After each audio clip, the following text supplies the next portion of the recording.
Percy worked hard at the new harbor. The workmen needed stone for their building.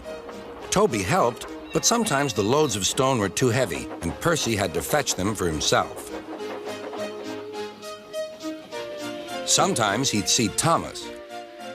"Well done, Percy. Sir Topham Hatt is very pleased with us."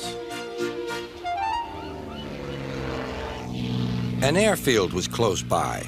Percy heard the airplanes zooming overhead all day. The noisiest of all was a helicopter.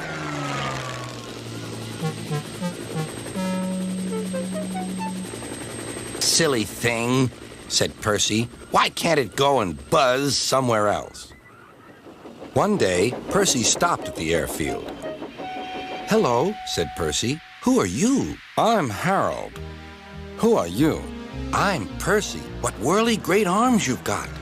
"They're nice arms," said Harold. "I can hover like a bird. Don't you wish you could hover?" "Certainly not.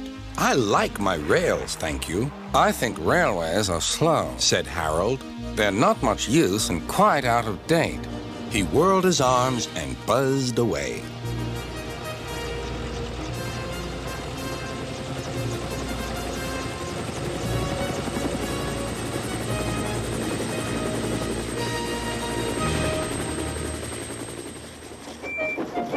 Percy found Toby at the quarry.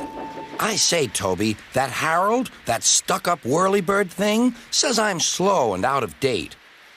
Just let him wait. I'll show him." He collected his freight cars and started off, still fuming.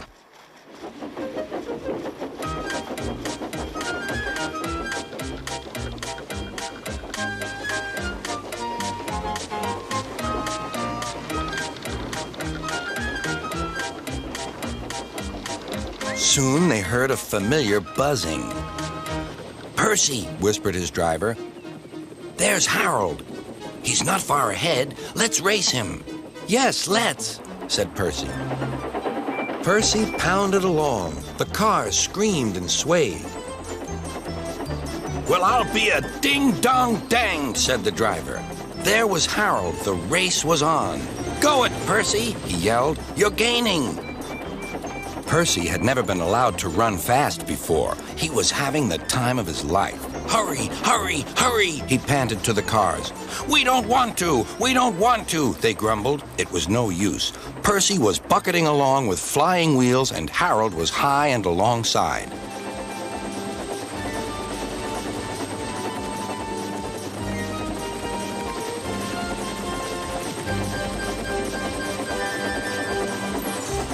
The firemen shoveled for dear life. "Well done, Percy," shouted the driver. "We're gaining.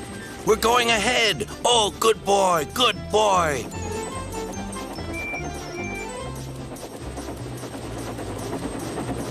A distant signal warned them that the harbor wharf was near. "Beep, beep, beep. Brakes, conductor, please." The driver carefully checked the train's headlong speed. They rolled under the main line and halted on the wharf. "Oh, dear," groaned Percy. "I'm sure we've lost." The fireman scrambled to the cab roof. "We've won! We've won!" he shouted. "Harold's still hovering. He's looking for a place to land." "Listen, boys," the fireman called. "Here's a song for Percy." Said Harold the helicopter to our Percy, "You are slow. Your railway is out of date and not much use, you know. But Percy and his stone cars did the trip in record time, and we beat the helicopter on our old branch line." Percy loved it. "Oh, thank you," he said. He liked the last line best of all and was a very happy engine.